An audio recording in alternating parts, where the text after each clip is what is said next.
गुरु रूप गुरु प्यारी सत संगत जी, गुरु फतेह प्रवान करो। वाहिगुरु जी का खालसा, वाहिगुरु जी की फतेह। आप जी ने इलाही बोल श्रवण कीते। कोट ब्रह्मंड को ठाकुर स्वामी, करोड़ों करोड़ों ब्रह्मंडां दा जो मालिक है, जो स्वामी है, गल उहदी चल रही है। ते उहदी गल मैं आरंभ करां उस तो पहला ज्ञानी विरसा सिंह जी मक्खन जो जितना भी वक्त आप जी का लेंदे हन, भावें 1 मिनट, भावें 2 मिनट, भावें 3 मिनट अनाउंसमेंट विच, उहदे विच ऐसी पंक्ति आप जी दे सन्मुख रख जाते ने,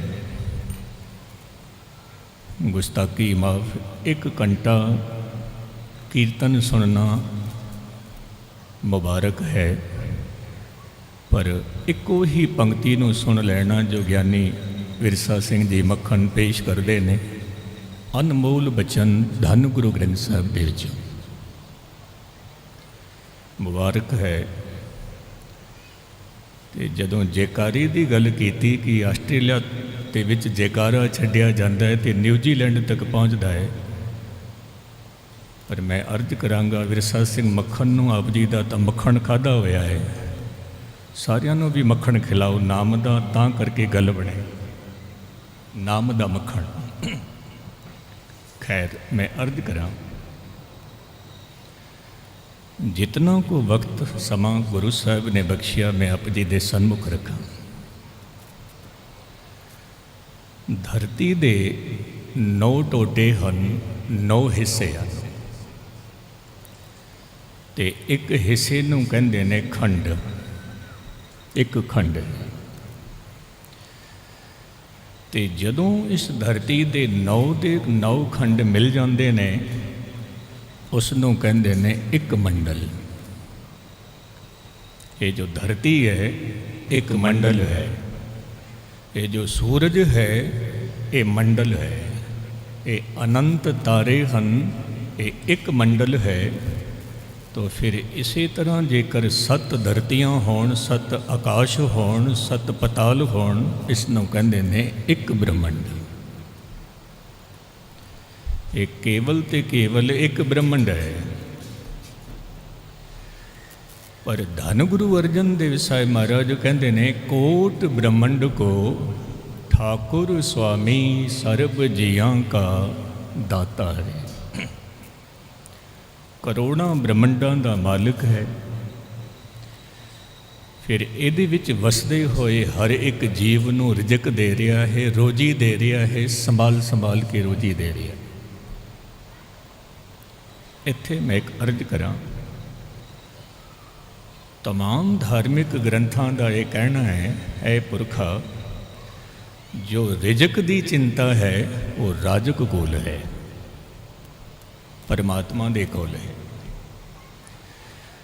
फिर मनुख दे कोल की है, कहन लगे तू रोजी दी तू चिंता ना कर, तू करते दा चिंतन कर, करते दा सिमरन कर, सिमरन कर, करते दा तू सिमरन कर। रिजक दी चिंता करता करेगा, तू ओदी फिक्र ना कर। क्यों? क्योंकि हर घट विच बैठ के वो हर एक दी संभाल करदा पिया है, हर एक दी। लेकिन मनुख ने की कीता? मनुख ने चिंता खुद करनी शुरू की ते चिंतन छड़ बैठे, सिमरन छड़ बैठे, चिंता दे विच ही हन। और धन गुरु ग्रंथ साहिब महाराज कहते ने चिंतत ही दिसै सब कोय, सारे चिंता विच ने, चिंतत ही दिसै सब कोय, ਪਹਿਲਾਂ ਆਪਣੀ ਚਿੰਤਾ, ਜਦੋਂ ਥੋੜ੍ਹੇ ਜਿਹੇ ਵੱਡੇ ਹੋਏ ਸਿਆਣੇ ਹੋਏ ਫਿਰ ਬੱਚਿਆਂ ਦੀ ਚਿੰਤਾ, ਫਿਰ ਬੱਚੇ ਸਿਆਣੇ ਹੋਏ ਗਾਹਾਂ ਫਿਰ ਬੱਚਿਆਂ ਦੇ ਬੱਚਿਆਂ ਦੀ ਚਿੰਤਾ, ਔਰ ਇਹ ਚਿੰਤਾ ਚੱਲਦੀ ਰਹਿੰਦੀ ਹੈ, ਚੱਲਦੀ ਰਹਿੰਦੀ ਹੈ, ਚੱਲਦੀ ਰਹਿੰਦੀ ਹੈ। ਇੱਥੇ ਮੈਂ ਇੱਕ ਛੋਟਾ ਜਿਹਾ ਉਦਾਹਰਨ ਆਪ ਜੀ ਦੇ ਸਨਮੁਖ ਰੱਖਾਂ, ਕਿਉਂਕਿ ਮੈਂ ਕੱਲ੍ਹ ਵੀ ਅਰਜ਼ ਕਰ ਰਿਹਾ ਸੀ ਕੁਝ ਲੈ ਕੇ ਜਾਣਾ ਹੈ। ਗੁਰਪੁਰਬ ਮਨਾਉਣਾ, ਸਮਾਗਮ ਮਨਾਉਣਾ ਤਾਂ ਹੀ ਸਫਲਾ ਹੈ ਜਦੋਂ ਕੁਝ ਲੈ ਕੇ ਜਾਓਗੇ, ਜੀਵਨ ਵਿੱਚ ਉਸ ਨੂੰ ਵਸਾਓਗੇ। ਇੱਕ ਮੈਨੇਜਰ ਕਹਿੰਦਾ ਹੈ ਆਪਣੇ ਮਾਲਿਕ ਨੂੰ ਕਿ ਮਹਾਰਾਜ ਜਦੋਂ ਤੋਂ ਮੈਂ ਆਇਆ ਹਾਂ ਆਪ ਜੀ ਦੀ ਸੇਵਾ ਵਿੱਚ, ਆਪ ਜੀ ਦੀ ਇਨਕਮ ਵੱਧ ਗਈ ਹੈ, ਇਹ ਤਾਂ ਮੰਨਣਾ ਪਏਗਾ। ਮਾਲਿਕ ਕਹਿੰਦਾ ਹੈ ਬਿਲਕੁਲ ਮੈਂ ਮੰਨਦਾ ਹਾਂ, ਤੇਰੇ ਆਉਣ ਕਰਕੇ ਮੇਰੀ ਆਮਦਨ ਬਹੁਤ ਵੱਧ ਗਈ ਹੈ। ਤੇ ਫਿਰ ਮੈਨੇਜਰ ਕਹਿੰਦਾ ਹੈ ਫਿਰ ਮੇਰੀ ਵੀ ਤਨਖਾਹ ਵਧਾ ਦੇ। ਜੇ ਮੇਰੀ ਮਿਹਨਤ ਕਰਕੇ, ਮੇਰੀ ਮਸ਼ੱਕਤ ਕਰਕੇ ਆਮਦਨ ਵੱਧ ਗਈ ਹੈ, ਫਿਰ ਮੇਰੀ ਵੀ ਤਨਖਾਹ ਵਧਾ ਦੇ ਕੁਛ। ਧਿਆਨ ਨਾਲ ਸੁਣਨਾ, ਇਹ ਮਾਲਿਕ ਕੀ ਕਹਿੰਦਾ ਹੈ? ਕਹਿੰਦਾ ਤੂੰ ਰਿਹਾ ਮੂਰਖ ਦਾ ਮੂਰਖ। ਸਾਰੀ ਜ਼ਿੰਦਗੀ ਤੂੰ ਮੈਨੇਜਰ ਹੀ ਬਣਿਆ ਰਹਿ ਗਿਆ, ਕਦੇ ਤੂੰ ਮਾਲਿਕ ਨਹੀਂ ਬਣਿਆ। ਬਸ ਇਹੀ ਕਾਰਨ ਹੈ ਕਿ ਤੂੰ ਮਾਲਿਕ ਨਹੀਂ ਬਣਿਆ, ਮੈਨੇਜਰ ਦਾ ਮੈਨੇਜਰ ਹੀ ਰਿਹਾ। ਮੈਨੇਜਰ ਕਹਿੰਦਾ ਹੈ ਮਹਾਰਾਜ ਮੈਂ ਤਾਂ ਕੁਛ ਵੀ ਨਹੀਂ ਕਿਹਾ, ਮੈਂ ਤਾਂ ਇਹੀ ਆਖਿਆ ਮੇਰੀ ਤਨਖਾਹ ਵਧਾ ਦਿਓ ਕਿਉਂਕਿ ਤੁਹਾਡੀ ਆਮਦਨ ਵੱਧ ਗਈ ਹੈ। ਤਾਂ ਮਾਲਿਕ ਕੀ ਕਹਿੰਦਾ ਹੈ? ਕਹਿੰਦਾ ਆਮਦਨ ਤਾਂ ਵੱਧ ਗਈ ਹੈ, ਲੇਕਿਨ ਪੂਰੀ ਰਾਤ ਮੈਨੂੰ ਨੀਂਦ ਨਹੀਂ ਆਉਂਦੀ, ਮੈਂ ਨੀਂਦ ਦੀ ਗੋਲੀ ਖਾ ਕੇ ਸੌਣਾ ਤੇ ਤੂੰ ਕਹਿੰਦਾ ਮੇਰੀ ਤਨਖਾਹ ਵਧਾ ਦੇ। ਮੈਂ ਤਾਂ ਚਿੰਤਾ ਵਿੱਚ ਰਹਿੰਦਾ, ਚਿੰਤਾ ਵਿੱਚ। ਮੈਨੇਜਰ ਕਹਿੰਦਾ ਹੈ ਮਹਾਰਾਜ ਇਤਨੀ ਦੌਲਤ ਆਪ ਜੀ ਦੇ ਕੋਲ ਹੈ ਕਿ 7 ਪੁਸ਼ਤਾਂ ਬੈਠ ਕੇ ਖਾਣ ਤਾਂ ਵੀ ਦੌਲਤ ਨਹੀਂ ਮੁੱਕੇਗੀ, ਫਿਰ ਚਿੰਤਾ ਕਾਹਦੀ ਹੈ? ਕਾਹਦੀ ਚਿੰਤਾ ਹੈ? 7 ਪੁਸ਼ਤਾਂ ਬੈਠ ਕੇ ਲੰਗਰ ਛਕਣ ਭਾਵੇਂ ਤੋ ਵੀ ਦੌਲਤ ਨਹੀਂ ਮੁੱਕੇਗੀ, ਤੇ ਫਿਰ ਚਿੰਤਾ ਕਾਹਦੀ ਹੈ? ਤੇ ਉਹ ਮਾਲਿਕ ਕਹਿੰਦਾ ਹੈ ਮੈਨੇਜਰ ਨੂੰ, ਕਹਿੰਦਾ ਮੂਰਖ ਬਸ ਚਿੰਤਾ ਉਹਨਾਂ ਦੀ ਹੈ ਜਿਹੜੀ 8ਵੀਂ ਪੀੜ੍ਹੀ ਆਏਗੀ ਉਹ ਕੀ ਖਾਏਗੀ, ਉਹਨਾਂ ਦੀ ਚਿੰਤਾ ਹੈ 8ਵੀਂ ਪੀੜ੍ਹੀ ਦੀ। 7ਵੀਂ ਪੀੜ੍ਹੀ ਤੱਕ ਦੌਲਤ ਹੈ, ਮੈਨੂੰ ਵੀ ਖਬਰ ਹੈ, ਪਰ 8ਵੀਂ ਪੀੜ੍ਹੀ ਕੀ ਖਾਏਗੀ ਬਸ ਉਸੇ ਦੀ ਚਿੰਤਾ ਵਿੱਚ ਨੀਂਦ ਨਹੀਂ ਆਉਂਦੀ, ਉਸੇ ਦੀ ਚਿੰਤਾ। ਔਰ ਗੁਸਤਾਖੀ ਮਾਫ, ਇਹ ਗਾਥਾ ਸਾਰਿਆਂ ਦੀ ਹੈ, ਮੇਰੀ ਵੀ ਹੈ, ਆਪ ਜੀ ਦੀ ਵੀ ਹੈ। ਗੁਸਤਾਖੀ ਮਾਫ, ਗੱਲ ਮੈਨੂੰ ਕਹਿਣ ਦੇਣਾ, ਸਾਰਿਆਂ ਦੀ ਇਹੀ ਚਿੰਤਾ ਹੈ, ਸਾਰਿਆਂ ਦੀ। ਚਿੰਤਾ ਛੱਡ ਅਚਿੰਤ ਰਹੋ, ਨਾਨਕ ਲਗ ਪਾਈ। ਤੂੰ ਚਿੰਤਾ ਛੱਡ ਤੇ ਫਿਰ ਤੂੰ ਚਿੰਤਨ ਕਰ, ਚਿੰਤਨ ਕਰ। ਚਿੰਤਨ ਕਰਦਿਆਂ ਕਰਦਿਆਂ ਮਨੁੱਖ ਉਹਦੇ ਵਿੱਚ ਲੀਨ ਹੋ ਜਾਂਦਾ ਹੈ। ਭਾਈ ਸਾਹਿਬ ਕਹਿਣ ਲੱਗੇ ਹੁਣੇ ਹੀ ਕਿ ਨਾ ਮੰਦਰ ਕੀ ਨਾ ਮਸਜਿਦ ਕੀ ਕੋਈ ਬਾਤ ਸੁਣਾਵੇ ਅੰਦਰ ਕੀ। ਹੁਣ ਅੰਦਰ ਦੀ ਬਾਤ ਕੌਣ ਸੁਣਾਏਗਾ? ਜਿਹਨੂੰ ਖੁਦ ਨੂੰ ਖਬਰ ਹੈ ਉਹੀ ਸੁਣਾਏਗਾ, ਦੂਜਾ ਤੀਜਾ ਚੌਥਾ ਪੰਜਵਾਂ ਨਹੀਂ ਸੁਣਾਏਗਾ। ਹਕੀਕਤ ਹੈ। ਇੱਕ ਸ਼ਾਇਰ ਕਹਿੰਦਾ ਹੈ ਕਿ ਕਿਤਨੇ ਹੀ ਗੀਤਕਾਰ ਹਨ, ਕਿਤਨੇ ਹੀ ਸੰਗੀਤਕਾਰ ਹਨ, ਕਿਤਨੇ ਹੀ ਐਸੇ ਨੇ ਜੋ ਨਗਮੇ ਅਲਾਪਦੇ ਨੇ, ਲੇਕਿਨ ਪਰਮਾਤਮਾ ਦਾ ਜੋ ਨਗਮਾ ਹੈ, ਜੋ ਗੀਤ ਹੈ, ਉਹਦੇ ਬਾਬਤ ਉਹ ਸ਼ਾਇਰ ਕੀ ਲਿਖਦਾ ਹੈ? कहता है मोहब्बत के लिए कुछ खास दिल मखसूस होते हैं, ये वो नगमा है जो हर साज पे गाया नहीं जाता। ये वो साज है, ये वो नगमा है जो हर साज पे गाया नहीं जाता। एक क्रोधी साज होवे, हिरदा होवे, उस ते निरंकार दा नगमा किवें अलापोगे? हिरदा तां क्रोधी है, हिरदा तां लोभी है, हिरदा तां हंकारी है, नगमा किवें अलापोगे निरंकार दा? ਜਦੋਂ ਵੀ ਅਸੀਂ ਕੋਈ ਬੀਜ ਲਗਾਉਂਦੇ ਹਾਂ ਪਹਿਲਾਂ ਧਰਤੀ ਤਿਆਰ ਕਰਨੀ ਪੈਂਦੀ ਹੈ। ਹੁਣ ਧਰਤੀ ਤਾਂ ਤਿਆਰ ਕੀਤੀ ਹੈ ਲੇਕਿਨ ਬੀਜ ਨਹੀਂ ਲਗਾਇਆ, ਗੱਲ ਤਾਂ ਵੀ ਨਹੀਂ ਬਣੇ। और जे किधरे बीज लगाया पर धरती तैयार नहीं होई है, गलता भी नहीं बनेगी। दोवें गल्लां चाहिदियां ने, दोवें गल्लां। धरती भी तैयार करनी है।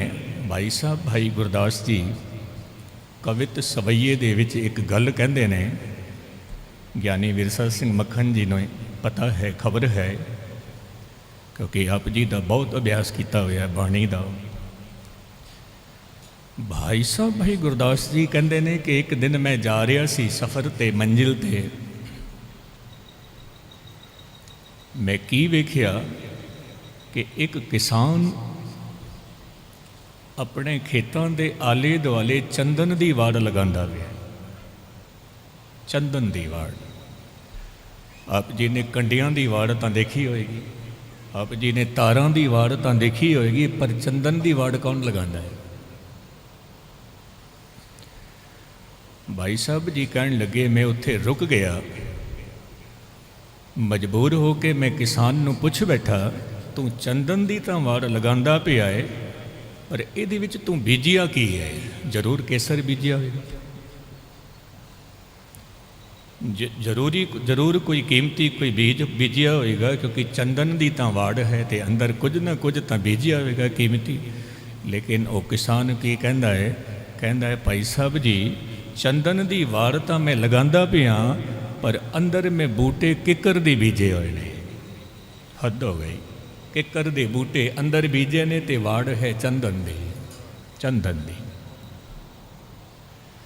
ਭਾਈ ਸਾਹਿਬ ਜੀ ਹੋਰ ਅੱਗੇ ਜਾਂਦੇ ਨੇ, ਹੋਰ ਅੱਗੇ ਜਾਂਦੇ ਨੇ ਤੇ ਕੀ ਵੇਖਦੇ ਨੇ? ਇੱਕ ਮਨੁੱਖ ਸੋਨੇ ਦੀ ਗੋਲਕ ਬਣਾਉਂਦਾ ਪਿਆ ਹੈ, ਸੋਨੇ ਦੀ ਗੋਲਕ। ਹੁਣ ਲੋਹੇ ਦੀ ਗੋਲਕ ਤਾਂ ਅਸੀਂ ਦੇਖੀ ਹੈ, ਪਿੱਤਲ ਦੀ ਗੋਲਕ ਅਸੀਂ ਵੇਖੀ ਹੈ, ਪਰ ਸੋਨੇ ਦੀ ਗੋਲਕ।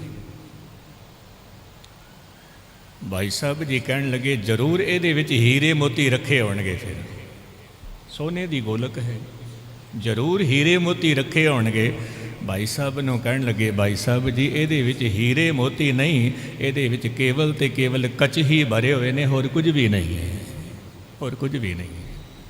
ਹੁਣ ਚੰਦਨ ਦੀ ਵਾੜ ਹੋਵੇ, ਅੰਦਰ ਕਿੱਕਰ ਦੇ ਬੂਟੇ ਹੋਣ, ਸੋਨੇ ਦੀ ਗੋਲਕ ਹੋਵੇ ਤੇ ਅੰਦਰ ਕੱਚ ਹੀ ਕੱਚ ਭਰੇ ਹੋਣ, ਇਸ ਨੂੰ ਆਪ ਜੀ ਕੀ ਆਖੋਗੇ? ਕੀ ਆਖੋਗੇ ਇਸ ਨੂੰ? ਭਾਈ ਸਾਹਿਬ ਜੀ ਕਹਿਣ ਲੱਗੇ, ਕਿਤਨੇ ਹੀ ਮਨੁੱਖ ਐਸੇ ਨੇ ਜੋ ਦੇਖਣ ਦੇ ਵਿੱਚ ਇਤਨੇ ਸੁੰਦਰ ਨੇ, ਮਲੂਕ ਨੇ, ਰੁਤਬਾ ਬਹੁਤ ਉੱਚਾ ਹੈ। ਇਸ ਤਰ੍ਹਾਂ ਜਾਪਦਾ ਹੈ ਕਿ ਜਿਵੇਂ ਚੰਦਨ ਦੀ ਵਾੜ ਹੈ, ਚੰਦਨ ਦੀ ਵਾੜ।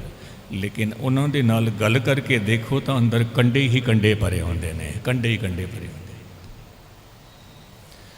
ਬਹੁਤ ਸਾਰੇ ਲੋਕ ਐਸੇ ਨੇ, ਦੇਖਣ ਵਿੱਚ ਐਸਾ ਲੱਗਦਾ ਹੈ ਕਿ ਵਾਕਈ ਹੀ ਕਿ ਜਿਵੇਂ ਸੋਨੇ ਦੀ ਗੋਲਕ ਹੈ, ਭਾਵ ਬਹੁਤ ਵੱਡੇ ਬੰਦੇ ਨੇ, ਪਰ ਗੱਲ ਕਰਕੇ ਵੇਖੋ ਤਾਂ ਅੰਦਰ ਕੱਚ ਹੀ ਕੱਚ ਭਰੇ ਹੁੰਦੇ ਨੇ, ਹੋਰ ਕੁਝ ਵੀ ਨਹੀਂ ਹੈ, ਹੋਰ ਕੁਝ ਵੀ ਨਹੀਂ।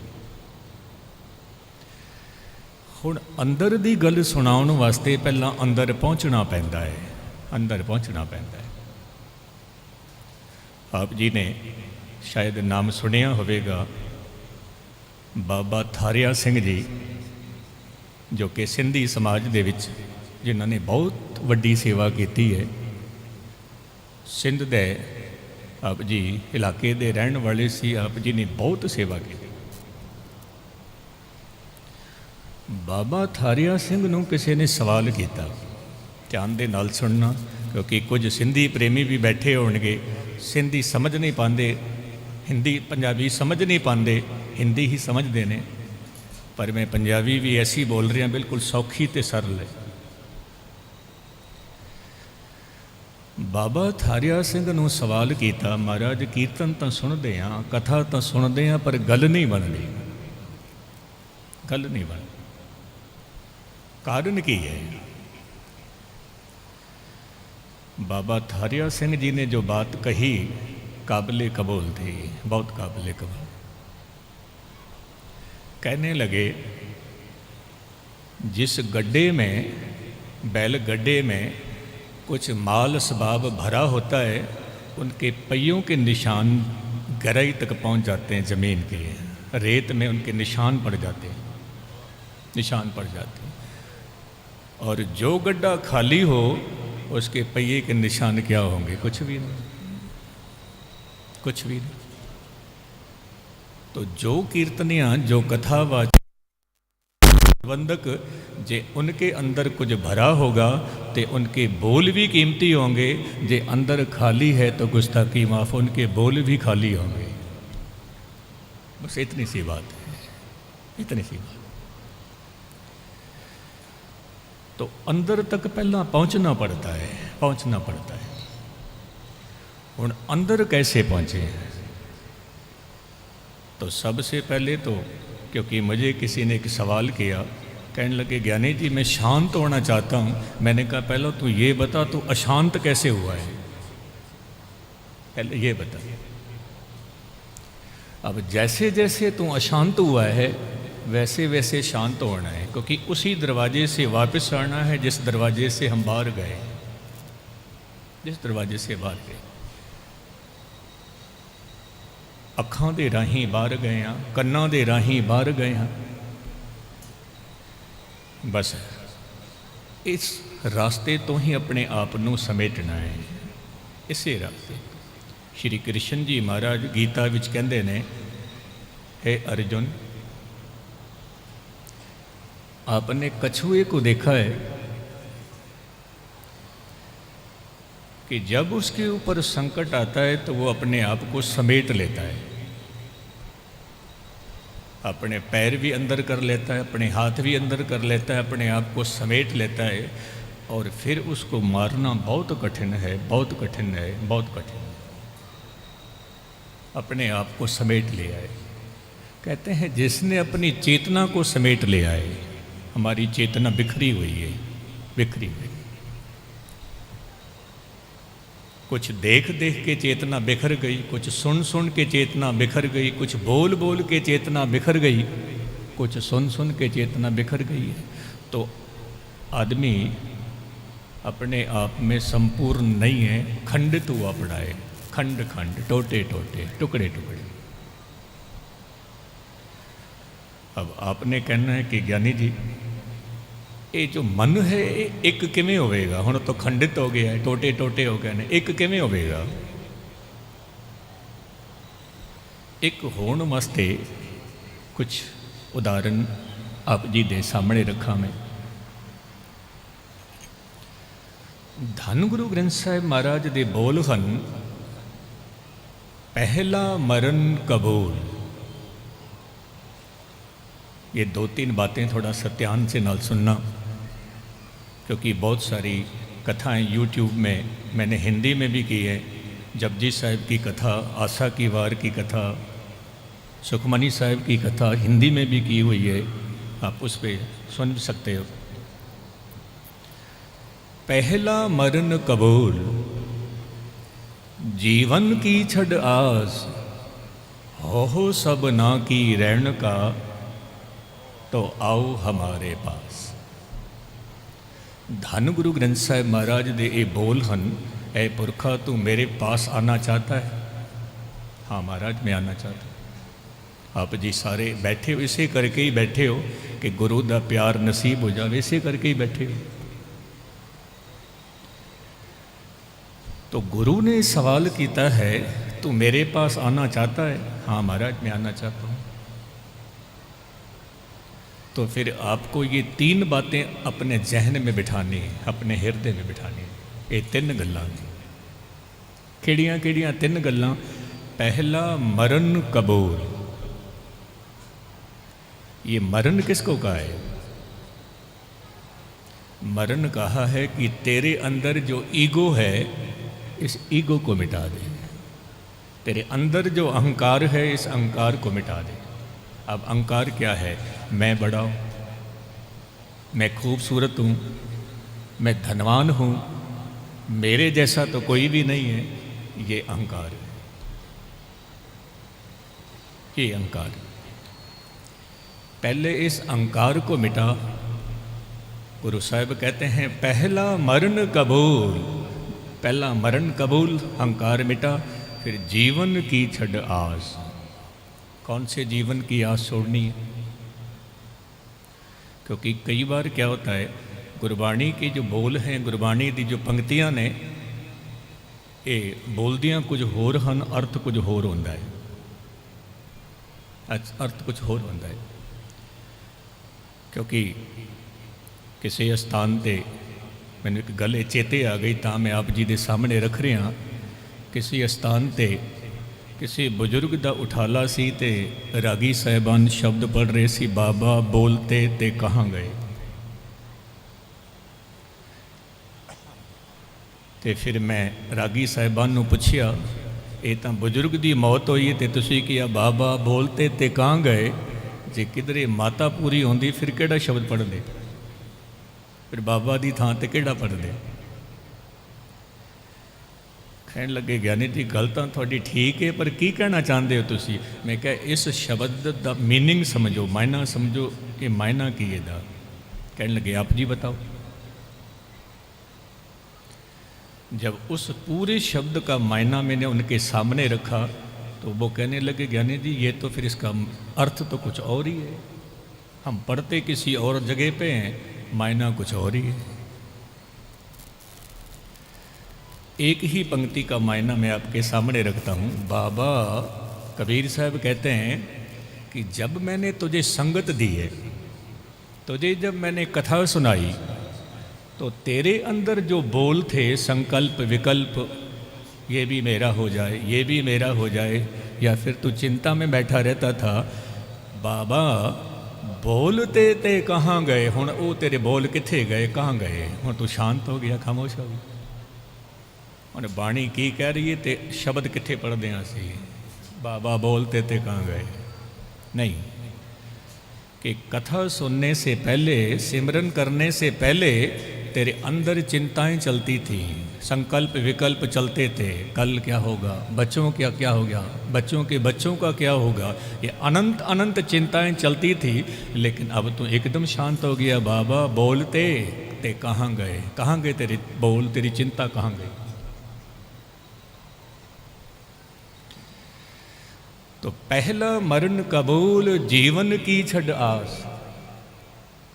भाव विलासता का जो जीवन है उसको छोड़ दे, विलासता का जीवन, क्योंकि परपंच करके, धोखा करके, हेरा फेरी करके यदि हम वो खाएंगे तो आप जी ने सुना है, जैसा अन्न वैसा मन,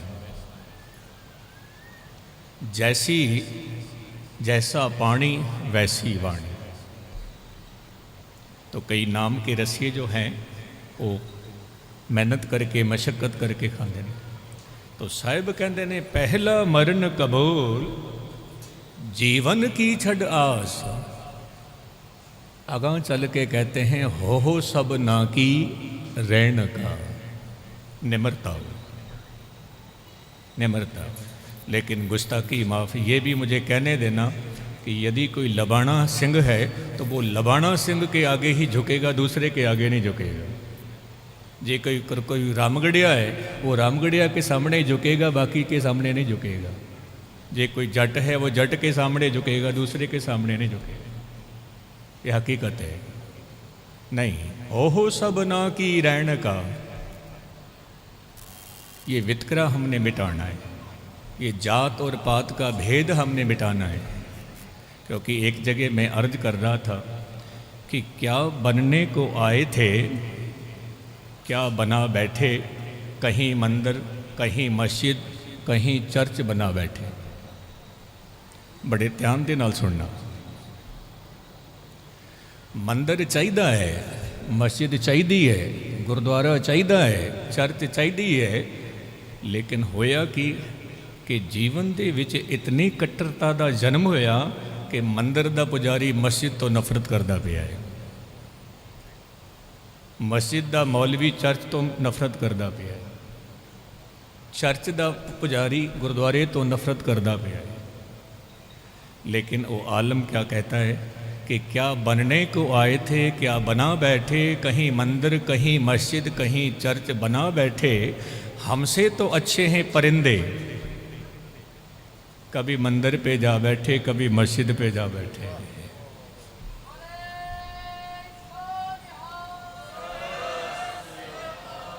हकीकत है, हमसे तो अच्छे हैं परिंदे, कभी मंदिर पे जा बैठे, कभी मस्जिद पे जा बैठे, कोई वितकरा नहीं है, कोई वितकरा नहीं।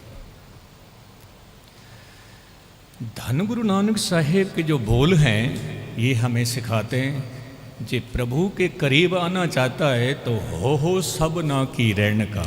फिर ये मत देखना कि ये अमीर है, ये गरीब है, ये मत देखना ये हिंदू है, ये सिख है, फिर ये मत देखना ये मुसलमान है, ये ईसाई है। नहीं, मानस की जात सबे एक है पहचान वो। हिंदू तुर्क कौराफ जी इमाम साफी, सब एक हैं, सब एक हैं, हकीकत है। और जिस दिन अंदर एक ओंकार प्रकट हो गया, फिर कई बार मैं कहता हूँ जब कुछ धार्मिक मुखी होते हैं जो, क्योंकि धर्म सम्मेलन होता है, हम इकट्ठे होकर बैठते हैं, तो एक दिन मैंने एक बात कही, यदि आप हिंदू हो तो आपकी जो दौड़ है वो केवल और केवल मथुरा, वृंदावन, हरिद्वार। और यदि कोई मुसलमान है तो उसकी दौड़ काबा और कैलाश, वहाँ तक की दौड़। तो एक आलम लिखता है, शायर लिखता है कि हिंदू बनो तो मथुरा, मुसलमान बनो तो काबा, और इंसान बनो तो सारा जहां तुम्हारा है, सारा जहां तुम्हारा। इंसान बनो तो सारा जहां तुम्हारा। तो ये तीन बातें मैंने आपके सामने रखी। पहले अहंकार का त्याग, पहला मरण कबूल, जीवन की छड़ आस। फिर ऐसा जीवन जिसमें धोखा हो, कपट हो, हेरा फेरी हो, वो जीवन हमें नहीं चाहिए, नहीं चाहिए। फिर तीसरी निम्रता हो। ये सारी बातें हमारे जीवन में कैसे आएंगी? कुछ बोल मैं आपके सामने रखूं, फिर समाप्ति की तरफ आता हूं। गुरु नानक साहिब महाराज के सामने सालस राय जी बैठे हुए हैं और उसका नौकर भी बैठा हुआ है। तो सालस राय कहता है, महाराज कोई जीवन की जुगती हम समझाओ, जीवन कैसा हो, कोई जुगती दसो, कोई जुगती समझाओ। थोड़े से ही बोल हैं, आपके सन्मुख रख के मैं समाप्ति की तरफ आता हूँ। क्योंकि कुछ नौजवान बच्चों ने मुझे कल कहा कि ज्ञानी जी कथा तो हम सुनते हैं, अच्छी लगती है, और ऐसा लगता है जैसे मस्कीन जी कथा कर रहे हैं, लेकिन मजबूरी है कि हम हिंदी समझते हैं या दूसरी भाषा समझते हैं, पंजाबी नहीं समझ पाते। तो मैं दोनों ही मिक्स करके आपके सामने रख रहा हूँ, क्योंकि बात समझ में आनी चाहिए। ज्ञानी जी कल, विरसा सिंह मक्खन जी कल कह रहे थे, बात किसी भी प्रकार की हो, चाहे अपनी बनाई हुई हो, पर कुछ न कुछ संदेश देती हो, वो सामने रखना बहुत जरूरी है। धन गुरु नानक साहिब महाराज कहने लगे, सालस राय, ये जो अंदर प्यास पैदा हुई है, मुबारक है तेरा जीवन, क्योंकि प्यास हर एक के अंदर पैदा नहीं होती है।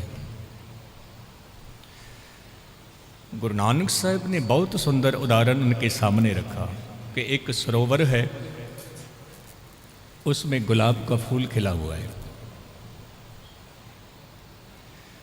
अब इस फूल की खुशबू लेने के लिए बाहर से भंवरे आते हैं और उसकी खुशबू लेके चले जाते हैं, लेकिन उसी गुलाब के फूल के जड़ों में मेंढक बैठे होते हैं, वो कीचड़ खा के गुजारा करते हैं, पर उनको गुलाब के फूल की समझ नहीं है, खबर नहीं है, वो कीचड़ ही खाते रहते हैं, कीचड़ ही खाते रहते हैं।